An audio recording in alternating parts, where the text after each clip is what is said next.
Hello, it's Gemma. It's about 2.5 weeks now until my Scottish adventure. This is my view today. Beautiful bluebells in the forest.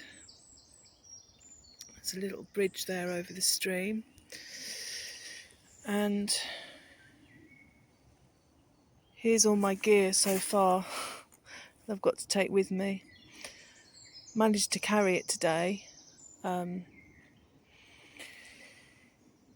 made an inventory of everything I wanted to take, and my God, it was a learning curve. I thought, I'll be able to take my chair, musical instrument, my art materials, my lovely fluffy pillow. But oh no,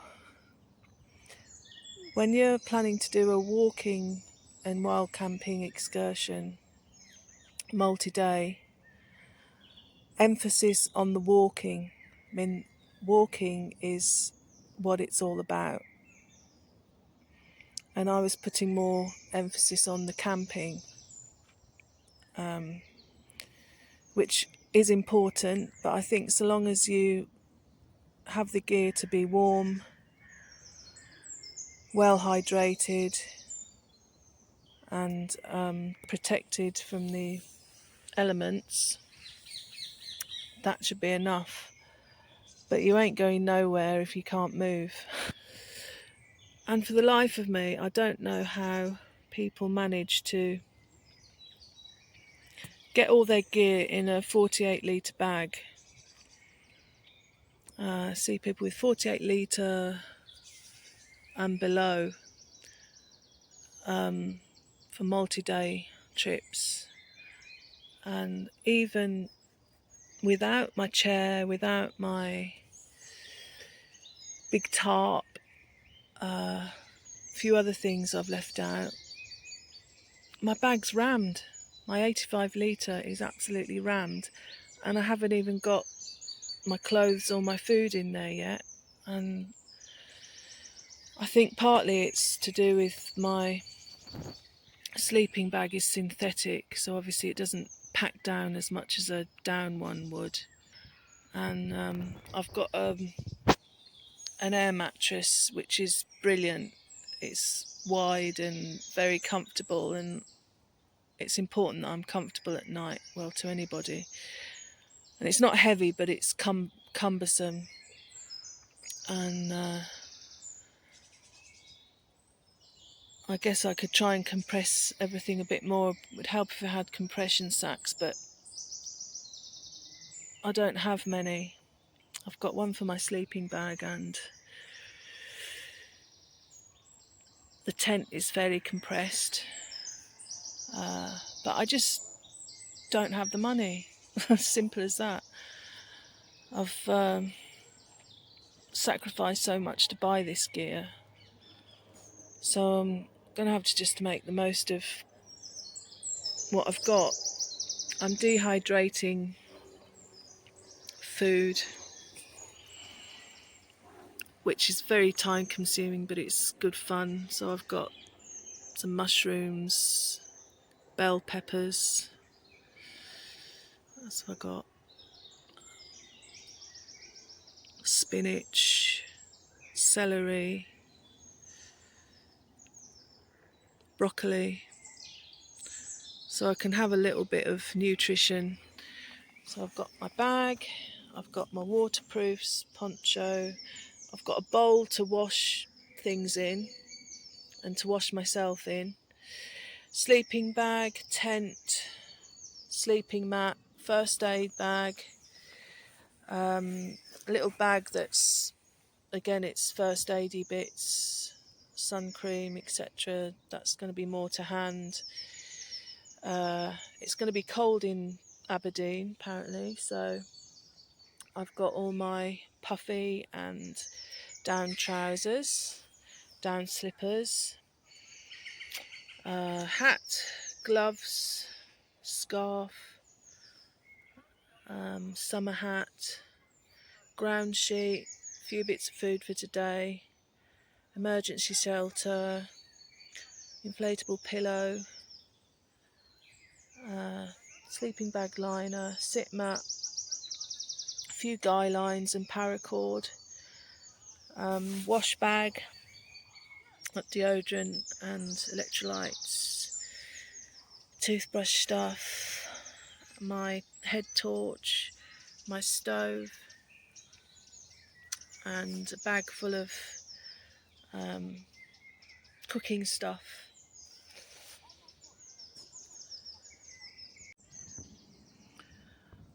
Forgot to mention my trekking poles, they've got to go in as well, and down there in the middle I've got my battery pack, I forgot to mention that as well.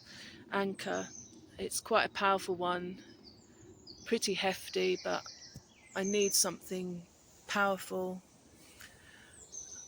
to charge my phone with in case I don't get to anywhere I can do that for a number of weeks. So yeah, another point I'd like to make is to really be careful when putting stuff in your bag, not to crush things too much, be too rough, because true to form, I've broken a pair of sunglasses and already put a hole in my bag, which I've had to patch up, trying to shove in a sharp-edged windshield.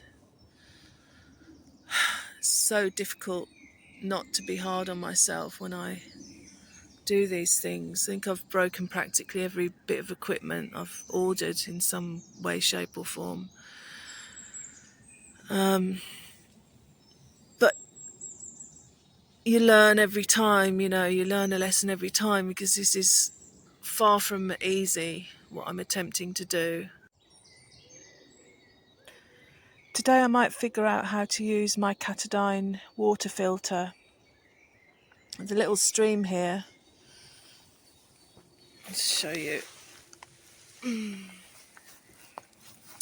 It's almost dried up actually, so I may not be able to do it today, but I can read the instructions. I've also got a bum bag on today, which has got my house keys, my bank cards, passport, my phone, anything I need to hand that is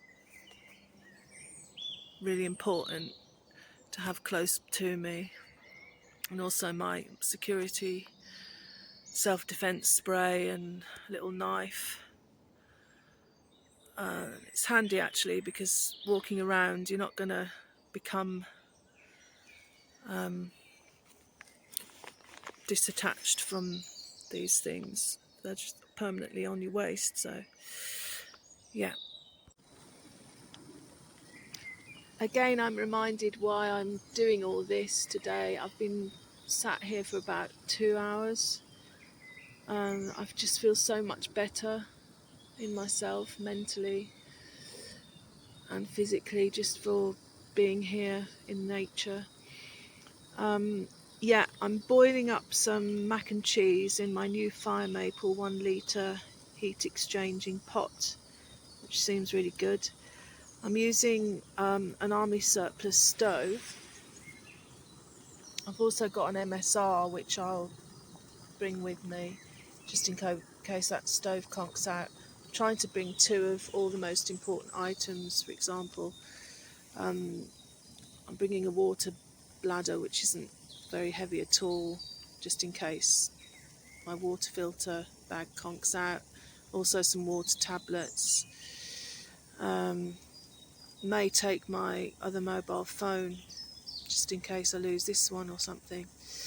And the other bit of good news is that I discovered on the bag, in repacking it again, that there's an extra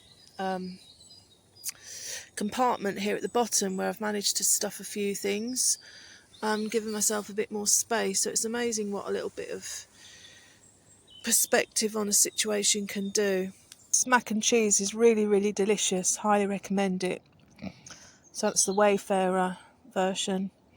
Yeah, I've got a playlist I've put together of backpacking, how to pack your bag, which people might find useful. There's a few videos there that have helped me. And with the dehydrating of the vegetables, I've been looking at the Purposeful Pantry. Again, another brilliant YouTube channel. I won't go into the ins and outs how to do it because you can find out via that lady. Oh, and by the way, thank you to all of my new subscribers and those who've watched and liked my videos. It's really well appreciated. Thank you very much. I recommend bringing a lightweight little tarp you can just throw down wherever you stop, because that way you can protect the bottom of your backpack if the ground's a bit wet, and also if it's raining you can quickly throw it over the top of your pack as well. There's nothing worse than getting everything muddy and wet